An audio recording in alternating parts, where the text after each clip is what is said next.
Just when you thought Coach Prime was done, he was finished after signing Jordan Seaton. Well, guess what? We have now Tyler Johnson, Houston transfer, top 100 recruit in 2019. I'm going to talk about this in this video, so let's get to it.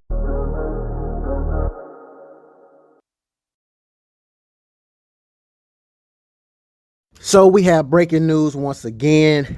Houston offensive tackle Tyler Johnson entered the transfer portal a few days ago, and he found his home right in Boulder on today. Now, Coach Prime been working very hard in this transfer portal, and he told us he knew exactly what we needed as a football team to get better. And of course, if you've been watching this football team all along, you even know what we need when we talk about Colorado's football team. We need guys in the trenches. We need offensive line, and we also need defensive linemen so we can get to the quarterback. And we also need size. And that's what I'm actually loving as I'm watching all of these different commits. When we talk about the offensive line, we're seeing 6'5" guys. We saw Amari Ward, Jackson State transfer. He's 6'5", over 291 pounds. Jordan Seaton, 6'5", 300 something pounds. So we have a lot of size when we talk about the O-line, and adding this player right here, Tyler Johnson, 6'5", 328, going to be absolutely phenomenal when we talk about the O-line. And that's all Shedeur Sanders and this offense need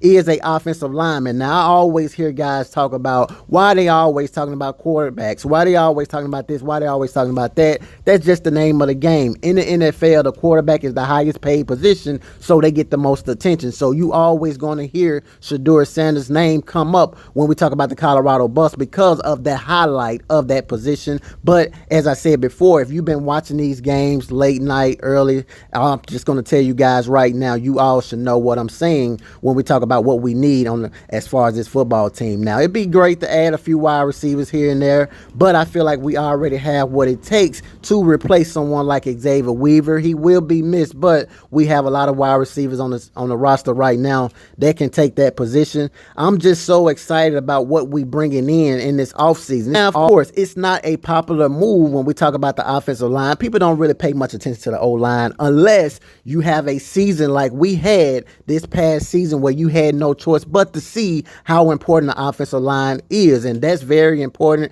Coach Prime knows it. I know it, and I definitely know it now. I knew it, but I really had an opportunity to see how really important it is covering this football team. We know Shedeur Sanders is a Heisman candidate for this year. He should have won the Heisman this year. If he would have had that O-line that USC had, Shedeur Sanders' numbers would have been off the roof. His numbers was just as good as Caleb Williams right now as we speak with the O-line that he had this past season. I can just tell you guys right now, just imagine if he would have had that same O-line, which Caleb Williams also had the most time sitting in the pocket amongst all FBS football teams. Look it up if you don't believe me. But at the end of the day, I'm very excited about this move, very excited about this football program as we moving forward. We're building the offensive line. This is totally different from what Coach Prime usually do. In the offseason, we know Coach Prime loved those guys on the outside, that Travis Hunter, that Kamani McLean, that Xavier Weaver. But right now, Coach Prime have to get those guys like that Jordan Seaton, Amari Ward, Jason Kelly type of guys, man. And your offensive line and defensive line should be your most meanest positions on a football field. We saw with Colorado versus Colorado State, when Blackburn hit Travis Hunter, who was in the face of Blackburn immediately? Shedeur Sanders, the quarterback. Why is that? Usually when I was playing, it was offensive linemen getting in the face of those guys, letting those guys know, this is my brother. You ain't finna touch this. Same example of what Jordan Seaton said with Skip Bayless. Skip Bayless informed Jordan Seaton about the number of sacks his quarterback took. You know what Jordan Seaton said? It never will happen again. That's the type of attitude Coach Prime needed on this football team. It's one thing to get the right guys, 6'5" offensive linemen, all the size, all that, but you want guys that's mean. You want guys that's gritty. You want guys that love the game of football, and bringing in Jordan Seaton is absolutely phenomenal. Drop a comment and let me know what you guys feel or how you guys think as far as this commentary or about this pickup right here. Very excited about it. And if you guys like the video, definitely subscribe to the channel. Peace.